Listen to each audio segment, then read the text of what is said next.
Hello and welcome to Author Hour with Richard Lyntton. I'm your host, Richard Lyntton, author of North Korea Deception.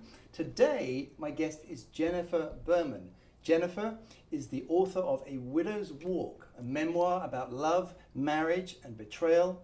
She started writing the book while sitting in a courtroom during her husband's 6-week trial, where he was eventually convicted to 13 years in federal prison for real estate fraud. Her next memoir, The Madonna and the Whore, is a powerful deep dive into the challenges of relationship, sex, dating, and addiction.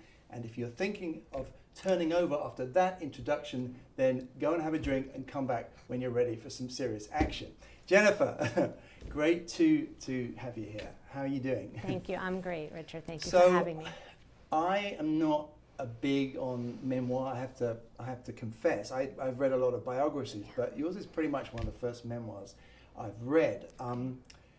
Take me back. Like you are. To sum up, you know, you've got the perfect life. Your husband's a successful businessman. Children at private school. You've got 2 houses, one in Nantucket. Like, you're doing pretty well.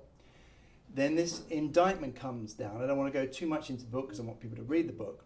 But take me back to that moment where you got the call about the indictment, and how, and you thought, my husband might go to prison, and then how much worse did it get after that? Like you know, how did you envisage it playing out, and how did it play out in reality? Ooh, several questions there.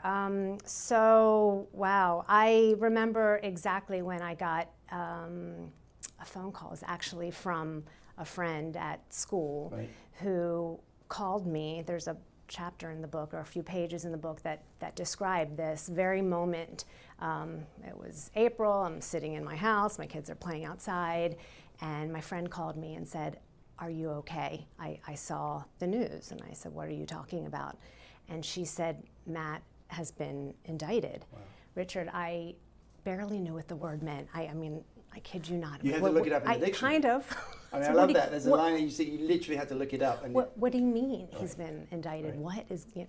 So there was, you know, a disbelief. So, and then, but it spiraled very, very quickly, snowballed very quickly as soon as that moment came in. You know, the repercussions with the girls at school, and a lot of articles in the paper. How was the school? Because I want to talk a little bit about various reactions from various people in your life. Again, not too much detail, but how was it with the school? I mean, that must have been really tough. Yeah, well, my one daughter was in 3rd grade, and the other one was in 5th grade, and so they were in the lower school of Germantown Academy, and they were great, actually. They were very supportive. My younger daughter experienced some difficult peer. I guess both of them. Kids can be mean, especially girls, I would say. No, aren't girls worse than boys? Well, I don't have boys, but I also remember a few weeks after the indictment, and like I said, things just snowballed, and the school was very supportive to me. But I do remember Ava coming home in tears one day saying that her and her friend were Googling in the classroom. Wow. You know, and you know, sitting in the classroom at Germantown Academy, sure, looking up what was going on. So yeah, it was very difficult on so many levels. So I can't imagine. I mean, I was going to ask you a question, and I thought maybe it sounds a bit sort of flip, but I feel like almost a death in the family is worse than what you've gone through. Do you know what I mean? I do know what you mean. I feel I'm sorry, let me just for viewers. So Jennifer's husband was actually convicted and put into federal prison for 13 years. That was the, you know, and you find that out at the beginning of the memoir. So that's the background here. You know, we go from this perfect life to that. But yeah, so just follow up on that idea of, you know, death or husband sent away for 20 years or 13 years. So it did feel it did feel like a death, and it felt maybe worse because there was no finality. It was, and so and maybe like death, which I really have not experienced obviously on this level from a spouse or a parent even.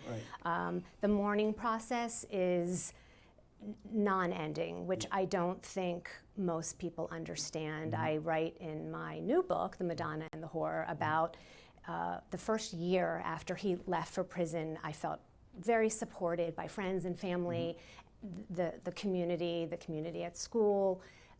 About after a year, kind of stopped. And I write about how, sort of grief has no ending. And so yes, it's what do you do about like the relationship? Like, was there a point when you discussed with Matt, this is over?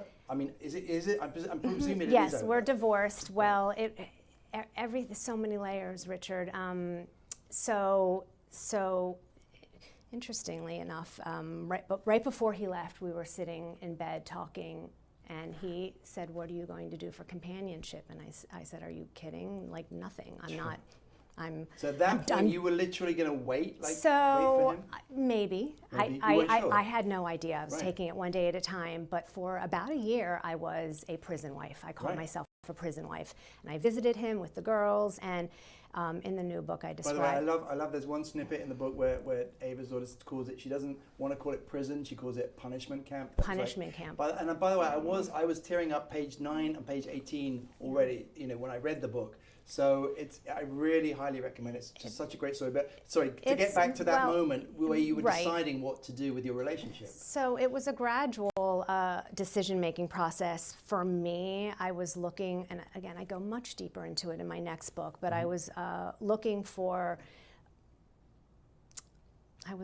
something from him that he was unable to give me. I was looking for him to admission of fault. I wanted to be able to. In that first year, you mean? Yes. Right. Did that ever come? Not really. So to this day, do you have a firm idea of whether he was guilty or not? So I supported him. I mean, I basically handed the government my Nantucket house, thinking they would be easy on him. I believed in him, completely believed that he was innocent. And now I don't. Now I don't. I don't want to get into the book. I don't want to spoil it for the book. So yeah, I'm going to redirect. I want to just really quickly answer your question about the first question. So we are divorced, and it was a gradual process that I came to that. I supported him in the beginning, and then eventually I realized that I just couldn't do it anymore. Wow. I couldn't stay married to him because on so many levels. I had actually started dating after a year. He wanted me to. You told him that you were? Told him I was. He was happy for me. And my older daughter, who was maybe 12 or 13 at the time, said, "How can you be dating another man and be married?" I said, "You're right. That's not okay." And I thought it was the right thing to do. I was afraid that there would be some legal, being tied to him. Right. And I was extremely angry and hurt, and I was not going to continue to support him and be a prison wife any longer. So I divorced him. I would not use lawyers. How many years into the sentence? About maybe 2.5 years later, I walked myself to the Montgomery County courthouse by myself, and without a lawyer, got myself a divorce. Amazing. And he signed off on it, and it was, yeah. I do want to move on to the writing process, because that shows up. But I do want to also ask the two quick things, because it's all so fascinating when we could talk for hours. Okay. But one question I had was about the people who did not support you. Because there were some of those people, and people, for whatever reason, some people decided to basically disown you. Am I right in saying that? Yes. Why do you think? Yes. Given that, I wonder if they even read your book, first thing. But maybe they did, maybe they didn't. But why do you think they people could not support you? Why do you have an idea? Yes, and it's so layered. I think there were many reasons. I think,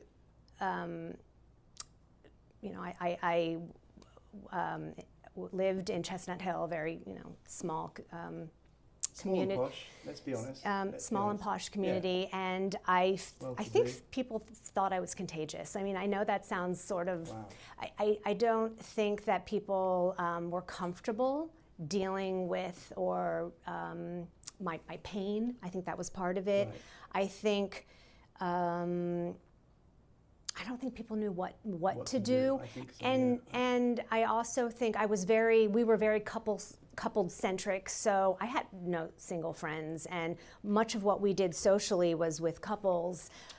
I was really super surprised that, and I hear this from widows, and my widow's walk, it's a metaphor, but I hear this from people whose husbands have died or spouses have died, that, they just stopped inviting me to dinner. Wow. And I think there's a discomfort with the, fifth wheel, or, there's also that whole sex thing that I feel like then I was this single woman that maybe no, I can't speak for anybody, but I had the vibe that maybe that wasn't. You were kind of a threat? Maybe, almost? maybe. I know, see what you say. I can see that. And so it was very painful to be sort of so what did you pushed so out. Does that kind of brings us nicely into the writing, because you and again I love your writing, I love the details. Like I remember your dad's, you talked about your dad sitting on the bench, the hard wooden bench, all every day with you, and that's like, oh my God, just some of these little details that you put in really incredibly heartfelt and warming, and really just bring out what a great story you wrote. And it's a true story, it's a memoir. So going back to the writing, you said you started writing. Now, did you always write? Did you just thought, you didn't always write? No, I wasn't a writer, Richard. But you did want to write a book, right? So I was sort of a dream. I wanted to be a writer. Right. I became a therapist instead. Right. I loved writing, but I was not a trained writer. Anyway, so yes, but I started to deal with this very painful and uncomfortable, physically uncomfortable. Sitting in the courtroom. Oh my gosh, yes. Right. And on a hard wooden bench. For 6 weeks in a row. So I started writing, I think just in my journal. Maybe we were allowed to have our phone in the courtroom as well. I don't remember. So wait, so one day you just said, I must take a notebook with me, and then to write down thoughts. Because I need to do something. I need to do something. There was so much discomfort and anxiety watching my husband Matt be on trial, and I started for a catharsis just writing in my journal and on my phone in the notes section of my phone. Yeah.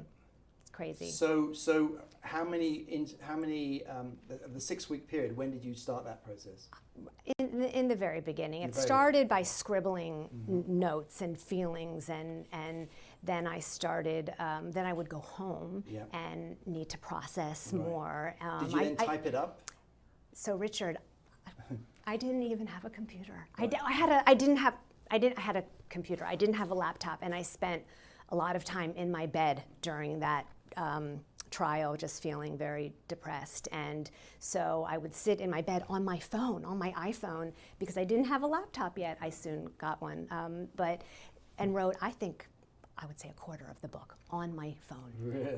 Processing and a lot of the you didn't know you were necessarily going to write a book. No, I didn't know it was going to be a book. It was just getting out my. Was it like a diary? It was a diary. Wednesday, correct. 12th. That's right. It was in diary form, and when I ended up deciding, I sent a friend of mine out in Los Angeles all of my the journal, and she said, "This is good. You need to do something with this." And that gave me a focus and a purpose during the continuing.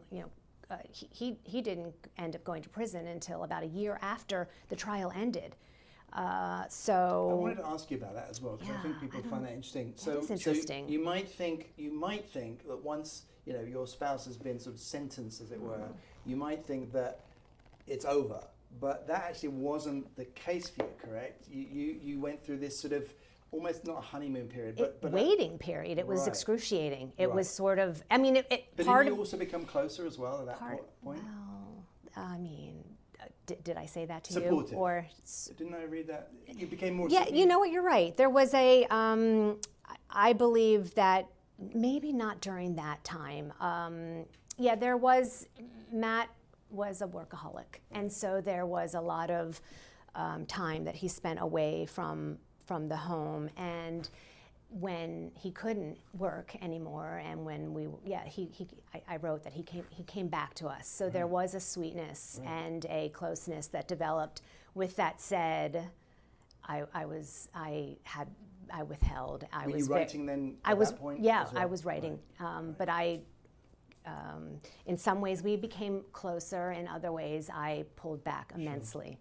Because I was so angry and could not express that to him. I mean, if I was watching this show right now, I think and in fact, I guess it's a question I've always, and you do cover it towards the beginning of the book, so I don't mind asking you now, but, you know, I think a question that people want to know, just part of the story, is like, you know, how did you not know, like, that your husband was committing these things, or did you have a sense of the business? Was it a shady business? So again, it's really very complicated, and that question often, you know, puts me off. Right. It's not today, 6 years later. Okay. But is it okay to ask that? I mean, yes, we can move on. Yes, of course. Okay. So, how did I not know? Your questions are so big, Richard. I think there's something called the art of denial, self-preservation. And you talk about that, and I totally, yeah. Yes, and I think. I know that in the beginning, I mean, Matt's business has had morphed immensely throughout our 25-year-long relationship, and in the beginning of his real estate career, I remember no kids. I remember being very involved with helping him look at deals and to try to tell him what I thought was a good deal and not a good deal. And there are a lot of not good deals out there. And Matt's relationship with money, as a lot of ours can be, was very, very dysfunctional. And how did I not know? I believed really everything he told me, and I really person and soul. That I know. I mean, we don't know each other that well. Trust is another. Oh, me, I'm a trusting person. Well, no, I feel like you're a genuine soul. So it stands to reason that you would believe what your husband has been telling you all these years. And I wanted to. And did you ever meet Matt? Yeah, right. Yeah. I mean, so charming, and he could Nothing tell out of you the ordinary, like just a regular guy. And he could tell you anything, and you would believe it too. So that's the kind of person he was, Richard. And I mean, everyone adored him. I was always sort of the one that wasn't. But so I did not know that he was doing anything illegal. There was several years where his partner, Andy Bogdanoff, we knew he was doing things that were illegal. Right. And so he moved to Arizona, and Matt, I asked him to separate himself from him, the partner. Right. And Matt had said he did. And again, I believed him. So that's it, and I believed everything was going to be okay. Right. That was I just really believed everything was going to be okay. It's just amazing. And so going back to the writing of it then, so you sent some of your work out to your friend. She said this is good. Yes. So just remind us how long. So when was the moment you decided I'm going to turn this into a book, I'm going to do it? So I think about probably 3 months after that, I said, I really. What?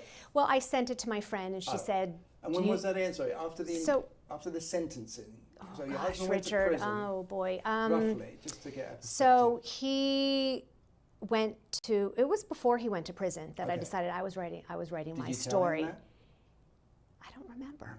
I don't remember if I told him. I don't Was think this it would have. No, I don't think I did right away. It was not something I was willing to share with him. This was mine, and I wasn't willing to share it. And so he went, and I decided to hire an editor. I needed a lot of help. I mean, this was you have to hire an editor. If you are writing, one thing that you spend your money on, folks. A lot of money. You must hire a professional editor, and even I actually hire a proofreader on top of that. Yes. But just so that if anyone's in any doubt, yes, you can read your manuscript 10 times, but you do. So I'm glad you did Yes. that. So now what did the editor say? Yeah, but this is going to be good. We can publish this. This Yes. is good enough to publish. So no, my editor was more than an editor. She actually, it was the way this all came together is a whole nother story, but she was actually a childhood friend. She lived out, okay. there's a whole chapter in my book, when I went out to Boulder, she lived out there.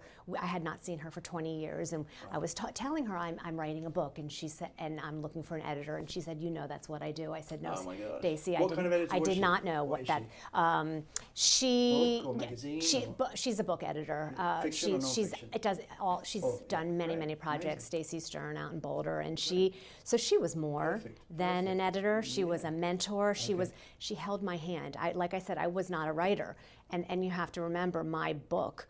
There were so many it was so mine was So many bits and very pieces put together, unorganized. right. So she really helped me take the steps.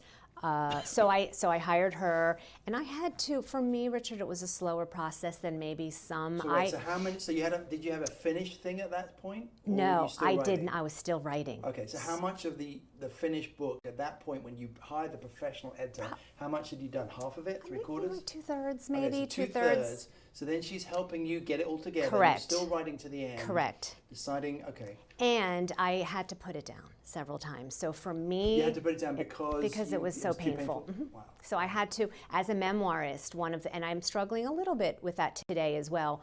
My life, is going pretty well right now. But as a memoirist, you have to go back into the muck. You have to. I mean, I could not go back into that courtroom one more time. So I said, Stacey, I'm putting this down, and I can't. How long did you put it down for? I would put it down for a few week or weeks, two? and then Okay. I would pick it back up. Was she calling you saying, She come was on, you gotta... no, she was not. It was the ball was in my court, but she was super supportive. I didn't have a a formal contract with her with a time limit. Now on my book that I'm writing now, The Madonna and the Whore, I also have a literary company out in Boulder, just random, and I had a contract. So you've got an agent now for the second book? So I don't have an agent now. That's a whole nother story. Okay. I do not feel comfortable with most agents that I have met. I was thinking I was going to hire an agent for A Widow's Walk, and I've just had some uncomfortable experiences, and that's my own personal. And I have to say, again, just talking as an indie publisher, an indie author, Right. that is a huge, for people thinking about which way to go. Right.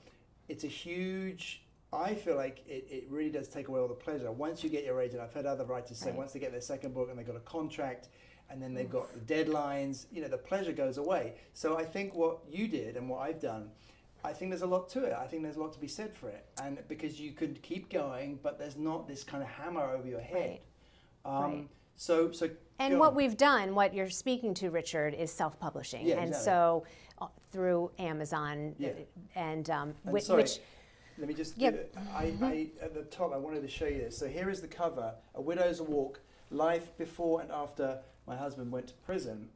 And what I love about this cover, folks, is that this is actually Nantucket, and there's literally the Widow's Walk on top of the house, which is Jennifer's house, which is a super cool cover. And and again, if you're thinking about self-publishing, the cover is crucial. I think this is actually perfect for you. Did you come up with this idea? So I did, and I was gifted so many things, Richard. I have to say, people really helped me immensely. My friend in Nantucket who flies didn't ask for any kind of payment. He said, I'll fly over your house and take a picture, and I don't want anything, just send me a book. And so yes, that I did come up with that, and that is important. The details and the artistry and the layout, all of those things, I had no idea what to do or how to do it. And my there's a thing called an interior book designer, right? And I that's another thing. Like there's your book cover designer, and then there's the interior book designer. I had no idea either. There was two different things. I sorry to cut you off. I'm cutting you off. But I want to get back to the writing process. Yes. We've got a few minutes left. Yes. So, when did you write And where did you write? Give us a few details. Did you write for 1 hour a day, 3 hours a day? Just give us a little bit of detail there. So mostly it was my emotional release, and it was cathartic for me to write, to get out all of my feelings, and I would write late at night. Late at night. Really? Not that late. Not that late, because I'm not. 9 o'clock. Yes, when the girls were asleep. Right. At night, when I was alone, in bed on my laptop that I TV purchased. I don't own a TV, Richard. Music. No. So just silence. Silence. Your writing. And did you say on your laptop? Correct. Glass of wine? Nope, I don't drink. Okay. Don't drink at all? Not really. Really? No. Wow. No. So no wine, and maybe an hour and a half. My stamina. I call it stamina with writing, is about an hour and a half, and then I need to take a break. I think that was the way I was with schoolwork, but with the writing, especially this kind of writing, for me, it's super deep and emotional and personal. Yeah, I'm sure. So much harder, because it's a memoir. I Yes. wanted to ask you to do memoir and biography, but we just don't have time for okay. that. Tell me a little bit about switching to the present tense. Around page 80, you switch to the present tense. Oh. Does that go?